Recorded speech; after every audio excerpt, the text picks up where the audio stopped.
México, 1963. Un pueblo olvidado por el tiempo. Un culto que prometía riquezas y poder, pero que terminó en un baño de sangre. Una mujer con el arma más oscura que la noche misma. Los asesinos en serie femeninos son poco comunes, y cuando hablamos de ellos, solemos imaginar a las típicas viudas negras, envenenadoras que matan en la sombra. Pero Magdalena Solís no era como ellas. No mataba en silencio, no buscaba dinero. Su poder no venía del veneno, sino de la sangre de sus víctimas.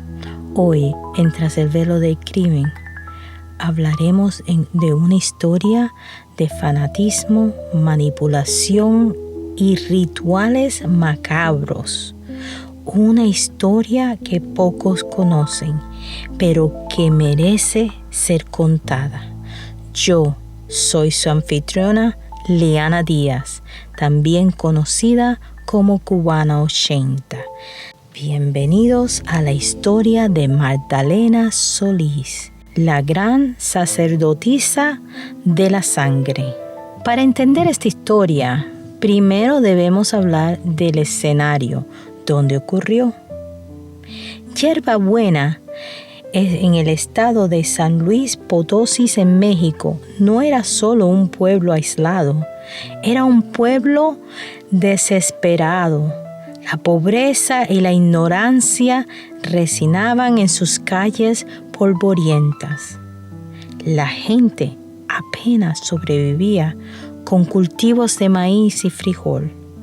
No había electricidad, no había futuro, solo promesas vacías de una vida mejor. En un ambiente así, las palabras de un falso profeta pueden parecer la única esperanza. Dos charlatanes, Santo y Cayetano Hernández, vieron una oportunidad y la aprovecharon. Se hicieron pasar por mensajeros de dioses incas, vendiendo a los habitantes de Yerba Buena un sueño imposible: riquezas, tierra, poder divino, a cambio de obediencia absoluta.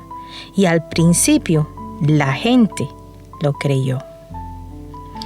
Pero los meses pasaron y el oro prometido nunca llegaba.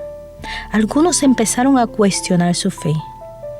Los Hernández lo sabían, y sabían que si perdían el control, todo se derribaba.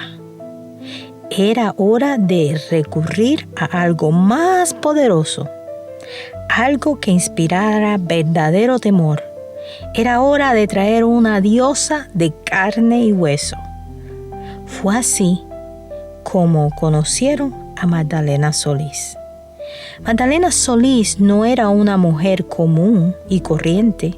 Desde su adolescencia, ella y su hermano Eleazar habían encontrado un camino en el crimen. Estafas, prostitución, manipulación. Cuando los hermanos Hernández la encontraron en Monterrey, vieron en ella el ingrediente perfecto para su plan. La llevaron a Yerba Buena y la presentaron como la reencarnación de una diosa inca. Los habitantes se arrodillaron a sus pies, temblaron de miedo y devoción. Pero lo que los Hernández no anticiparon, que Magdalena no solo aceptaría el papel de diosa, se convertiría en una diosa sangrienta. El culto tomó un giro oscuro y mortal. Magdalena impuso nuevas reglas. El miedo era la base de su poder, y para que la obedecieran sin dudar, necesitaba pruebas y sacrificios. Los primeros en morir fueron aquellos que se atrevían a cuestionarla. Las víctimas eran brutalmente torturadas y desangradas. Sus seguidores bebían la sangre, convencidos de que los haría inmortales. Los rituales se volvieron cada vez más sádicos. La muerte ya no era suficiente. Magdalena disfrutaba del sufrimiento de sus víctimas. Era el inicio de su reinado de terror y nadie podía detenerla. Pero toda historia de terror tiene un punto de quiebre.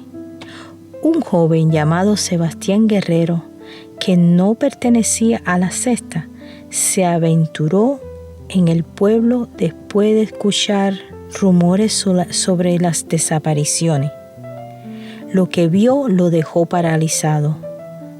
Vio la sangre, vio los cuerpos mutilados, vio el culto sumido en la locura.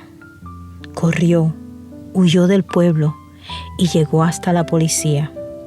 Por primera vez alguien con poder para detener a Magdalena Solís sabía la verdad. Cuando la policía irrumpió en Hierbabuena, encontraron una escena salida de una pesadilla.